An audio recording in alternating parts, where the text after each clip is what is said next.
Es espantoso que gente tan ignorante tenga tanta influencia. Cuando la ignorancia se convierte en autoridad, el pensamiento crítico entra en peligro. Una sociedad que quema libros y glorifica la ignorancia, resulta profundamente alarmante constatar que vivimos en una era donde la influencia de personas sin formación ni fundamentos supera en alcance y resonancia a las voces verdaderamente sabias.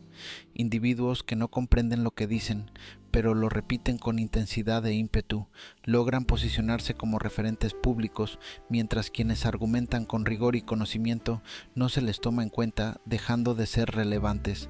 Hoy, el saber ha dejado de ser requisito para liderar. En su lugar se premia el ruido, la simplificación extrema y la capacidad de generar polémicas sin sustancia. Gritar disparates se ha convertido en estrategia de ascenso y la ignorancia, lejos de ser cuestionada, se celebra como virtud. Cuanto más superficial el discurso, más seguidores atrae. Es el triunfo del espectáculo sobre el contenido. Este fenómeno no es casual, responde a un sistema social que ha debilitado la educación, despreciado el pensamiento complejo y promovido la inmediatez como valor supremo. En consecuencia, el diálogo público se empobrece, las ideas se vacían y el pensamiento crítico se convierte en una amenaza para quienes lucran con la confusión. Lo que está en juego no es solo la calidad del debate, sino el futuro mismo de nuestras sociedades. Sin argumentos sólidos, sin reflexión profunda, sin capacidad para construir soluciones reales, nos condenamos a repetir errores y a perpetuar liderazgos vacíos que sabotean cualquier intento de transformación genuina. Cada vez que esta idea cruza mi mente, no la recibo como una simple queja superficial ni como un gesto de frustración pasajera. La percibo como una alerta crítica, como un mensaje de error que el sistema lanza cuando algo esencial está fallando. Retumba como un eco urgente en los pasillos de la razón, como si la conciencia misma intentara reiniciar el sentido común ante una falla estructural. Hay días en que el algoritmo de la realidad parece estar mal programado. Lo digo con la precisión de quien ha observado patrones, analizado discursos, contrastado fuentes. Lo he visto en redes sociales que premian la viralidad por encima de la veracidad, en decisiones políticas que priorizan el espectáculo sobre el conocimiento, en líderes que confunden popularidad con sabiduría, y cada vez que ocurre me estremece, porque no se trata solo de ignorancia, esa puede ser entendida, incluso atendida, sino de su amplificación irresponsable, de su legitimación como criterio válido para influir, decidir y gobernar. Me detengo frente a la pantalla, leo titulares que parecen redactados para provocar, no para informar.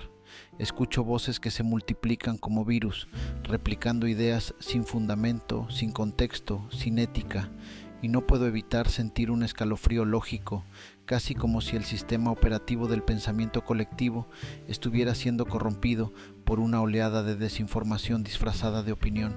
¿Cómo es posible, me pregunto con una mezcla de asombro y tristeza, que personas tan ajenas al conocimiento, tan impermeables al razonamiento, tengan tanto poder sobre la conversación pública? ¿Cómo llegamos al punto en que quienes no estudian, no investigan, no contrastan, dictan el rumbo de decisiones que afectan millones de vidas?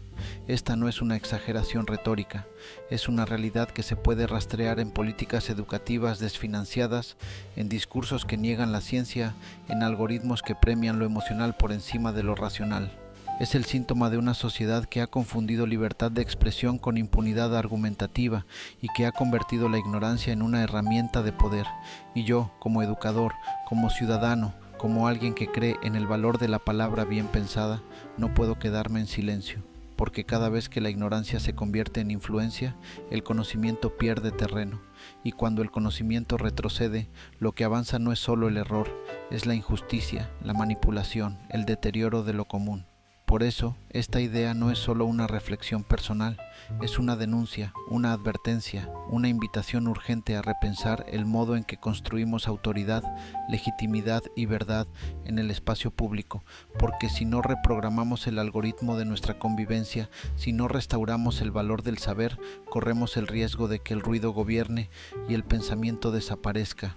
Vivimos en una era donde la información circula a velocidades que antes solo imaginábamos en novelas de ciencia ficción o en simulaciones futuristas. Cada segundo se generan datos, se comparten opiniones, se emiten juicios, pero esa velocidad, lejos de garantizar profundidad, ha creado una paradoja inquietante. Cuanto más rápido se difunde un mensaje, menos tiempo se le concede al pensamiento. La inmediatez ha desplazado a la reflexión y en ese desplazamiento la superficialidad se ha convertido en la reina del algoritmo. Lo que debería ser una revolución del conocimiento se ha transformado en una distorsión del criterio. La verdad, con su complejidad y sus matices, no compite bien en un entorno que premia lo simple, lo emocional, lo escandaloso. Y ahí está el problema, porque cuando el sistema recompensa el ruido por encima del contenido, cuando la viralidad se impone sobre la veracidad, el pensamiento crítico queda marginado como un archivo obsoleto que ya nadie consulta. Me siento como un programador atrapado en un entorno corrupto, donde las funciones básicas del pensamiento, la lógica, la ética, la empatía, la memoria histórica, han sido sobrescritas por rutinas de desinformación. Cada vez que abro una red social, cada vez que escucho un discurso político sin sustento, cada vez que veo a alguien sin formación ni criterio ser aplaudido por multitudes, siento que el sistema operativo de nuestra cultura está siendo saboteado desde adentro. Personas sin voluntad de aprender, sin respeto por el conocimiento, sin compromiso con la verdad, logran posicionarse como personas influyentes con autoridad, no por lo que saben, sino por lo que gritan, no por lo que construyen, sino por lo que destruyen. Y lo más grave es que no se trata de casos aislados, la ignorancia ya no es una excepción. Se ha convertido en una variable dominante, una constante que se replica en cada foro, en cada comentario, en cada decisión política que parece diseñada por quien jamás leyó ni una línea de código ético ni histórico. Esta normalización de la ignorancia tiene consecuencias reales. Se legisla sin evidencia, se gobierna sin diagnóstico, se educa sin pedagogía, se opina sin haber leído, se condena sin haber comprendido, se influye sin haber aprendido. Y mientras tanto, quienes aún creen en el valor del estudio, en la fuerza de la palabra bien pensada, en el poder transformador del conocimiento, son menospreciados, silenciados o caricaturizados como intelectuales desconectados. Pero no es desconexión lo que nos mueve, es resistencia, porque en medio de este entorno corrupto seguimos escribiendo, enseñando, argumentando, como programadores éticos que se niegan a rendirse ante el caos, como ciudadanos que entienden que cada idea bien construida es una línea de código que puede restaurar el sistema. Como ciudadanos sabemos que el pensamiento no es un lujo, sino una necesidad urgente. Y aunque la ignorancia se haya vuelto dominante, no tiene por qué ser permanente, porque mientras existan voces que se atrevan a pensar, a cuestionar, a educar, el sistema puede ser depurado, y el conocimiento, aunque hoy parezca en segundo plano, aún tiene el poder de reiniciar la conciencia colectiva. Como alguien que ha dedicado tiempo, energía y convicción a cultivar el conocimiento, a defender la ética como brújula y a practicar la claridad como herramienta de diálogo, me resulta profundamente aterrador observar cómo la ignorancia ha aprendido a disfrazarse de liderazgo. No se presenta como ausencia de saber, sino como una impostura peligrosa, una voz que se impone no por lo que aporta, sino por lo que grita, no por lo que construye, sino por lo que destruye. Lo verdaderamente espantoso no es la ignorancia en sí, esa puede ser comprendida, incluso atendida, sino su capacidad de influencia, su legitimación en espacios donde debería habitar el pensamiento crítico. ¿Cómo llegamos a este punto? Si bien la respuesta es complicada, pero no es imposible de entender, tiene raíces tecnológicas, culturales y educativas que se entrelazan como un código malicioso que ha saboteado el sistema operativo de nuestra convivencia. Los algoritmos que rigen nuestras plataformas no premian la sabiduría, ni la profundidad, ni la argumentación. Premian la interacción, y esa interacción, en muchos casos, se alimenta del escándalo, del prejuicio, de la simplificación brutal. Lo que debería ser una red de conocimiento se ha convertido en una red de estímulos, donde lo que más se comparte no es lo más cierto, sino lo más provocador. Es como si el sistema hubiera sido hackeado por la superficialidad y por el ruido.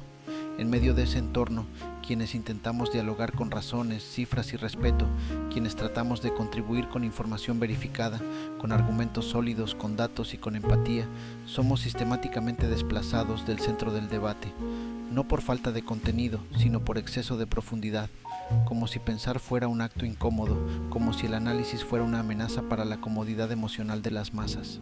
Nos etiquetan como pretenciosos, como engorrosos, como innecesarios. Nos acusan de complicar lo simple, de creernos superiores, de hablar desde una torre de marfil que nadie quiere escalar. Y así, el pensamiento crítico, ese que debería ser el motor de toda sociedad democrática, se le quita importancia y se le deja de lado, tratado como un lujo innecesario, como una molestia intelectual que interrumpe el flujo de la indignación fácil. Pero no es la arrogancia lo que nos mueve, es responsabilidad, porque sabemos que detrás de cada dato hay una vida, detrás de cada política hay consecuencias, detrás de cada discurso hay una narrativa que puede construir o destruir, y si renunciamos al análisis, si cedemos ante la lógica del ruido, si aceptamos que la ignorancia gobierne sin ser cuestionada, entonces habremos perdido no solo el debate, sino el futuro. Por eso, aunque el entorno nos empuje hacia la irrelevancia, seguimos pensando, escribiendo, enseñando, porque entendemos que el conocimiento no es un privilegio, sino una necesidad, y que la ética no es un adorno, sino una urgencia, y que la claridad no es una complicación, sino una forma de resistencia. En tiempos donde la ignorancia se disfraza de liderazgo, pensar con profundidad es un acto revolucionario. Pero no me resigno, no me rindo. Esta convicción no nace del optimismo ingenuo, sino de una conciencia crítica que se niega a aceptar la derrota del pensamiento frente al ruido. Esta frase no es solo una denuncia, es un llamado urgente, una declaración de principios, una invitación a educar, a argumentar, a resistir con inteligencia y con propósito.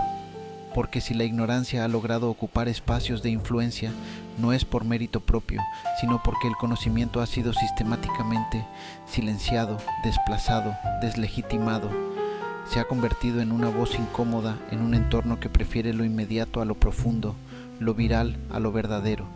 Y yo, que creo en el poder transformador de las ideas bien pensadas, no estoy dispuesto a callar.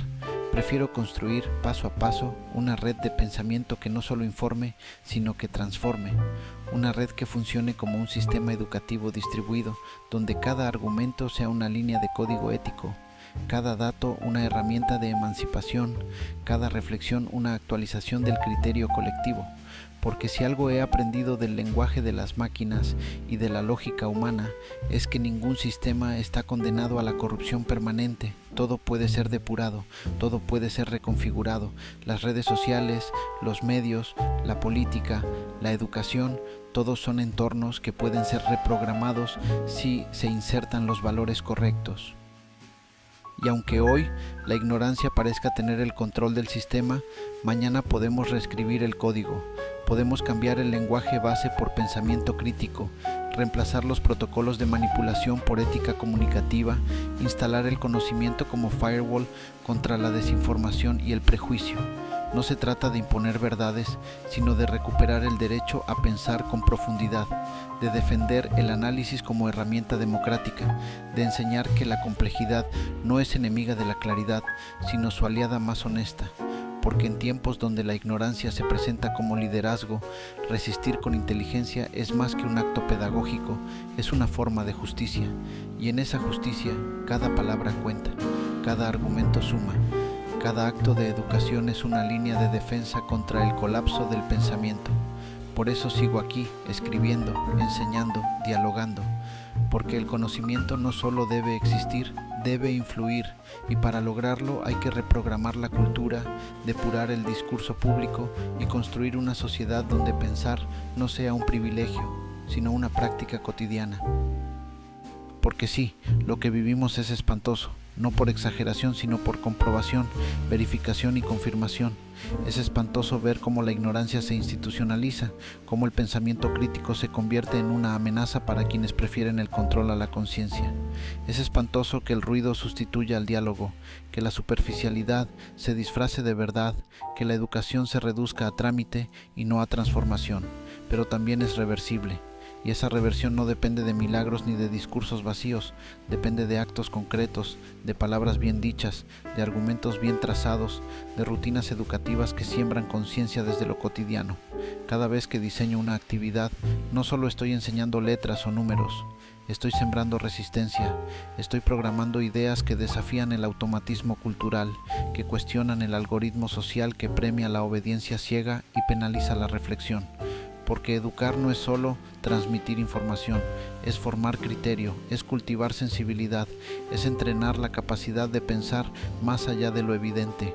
Yo elijo seguir programando ideas que resistan, que inspiren, que despierten, porque en un sistema que parece estar en modo de error, donde la corrupción se normaliza, la verdad se relativiza y el pensamiento se censura, aún hay esperanza en el reinicio, y ese reinicio no vendrá de arriba, ni de los que lucran con la ignorancia. Vendrá desde abajo, desde cada hogar que educa con afecto y rigor, desde cada aula que se niega a ser fábrica de obediencia, desde cada palabra que se pronuncia con sentido y con ética, porque el conocimiento no grita, no necesita exageración para ser poderoso, su fuerza está en la coherencia, en la profundidad, en la capacidad de transformar sin imponer, y cuando el conocimiento habla, cuando se le da espacio, cuando se le escucha, cuando se le practica, cambia el mundo. No de golpe, pero sí de raíz. Por eso no me detengo. Porque cada palabra que elijo, cada argumento que construyo, cada rutina que diseño, es una línea de código en el sistema de la conciencia. Y aunque el entorno esté plagado de errores, de virus ideológicos, de pantallas que distraen, sigo creyendo en el poder del reinicio, en el poder de educar para resistir, en el poder de pensar para transformar. Si el mal no se castiga, se normaliza. Y cuando se normaliza, se reproduce. Esta no es una simple advertencia moral, es una ley profunda del comportamiento social y político. Cada vez que una injusticia queda impune, cada vez que una mentira se tolera, cada vez que una corrupción se ignora, se está enviando un mensaje silencioso pero devastador. Esto se puede repetir, y así el mal se convierte en hábito, en estrategia, en cultura, en la educación, cuando no se corrige la violencia simbólica, el desprecio por el saber o la burla hacia el que piensa diferente, se está incubando una ciudadanía que confundirá libertad con impunidad. En la política, cuando no se sanciona el abuso de poder, la manipulación o el saqueo institucional, se está legitimando un modelo donde el crimen no solo paga, sino que asciende. En lo cotidiano, cuando no se confronta el machismo, el clasismo, el racismo o la ignorancia agresiva, se está permitiendo que el entorno se degrade, que el pensamiento se hunda, que la ética se diluya. Por eso, si de verdad quieres volar, si aspiras a elevarte como individuo consciente, como educador comprometido, como ciudadano transformador, debes renunciar a todo lo que te hunde. Y lo que más hunde no es el error, sino la indiferencia ante el error, no es la caída, sino la aceptación pasiva del suelo como destino. Volar implica romper con la comodidad de mirar hacia otro lado, con el miedo a incomodar, con la costumbre de callar ante lo injusto. Renunciar a lo que te hunde es dejar atrás el cinismo que dice así es la vida, la apatía que susurra no se puede cambiar, el conformismo que repite mejor no meterse. Es elegir la conciencia sobre la conveniencia, la verdad sobre la popularidad, la acción sobre la queja, porque el vuelo no es solo metáfora de libertad, es práctica de responsabilidad. Y en ese vuelo, cada palabra que denuncia, cada acto que educa, cada decisión que sanciona el mal, es una forma de resistencia. Es una forma de decir que el pensamiento crítico no es un lujo, sino una urgencia, que la ética no es un adorno, sino un motor, que el conocimiento no solo informa, sino que transforma. Así que sí, si no castigas el mal, lo incitas. Y si quieres volar, renuncia a lo que te hunde, porque el mundo no cambia por quienes se adaptan al error, sino por quienes se atreven a corregirlo. Y en esa corrección, en esa renuncia, en ese vuelo, está la esperanza.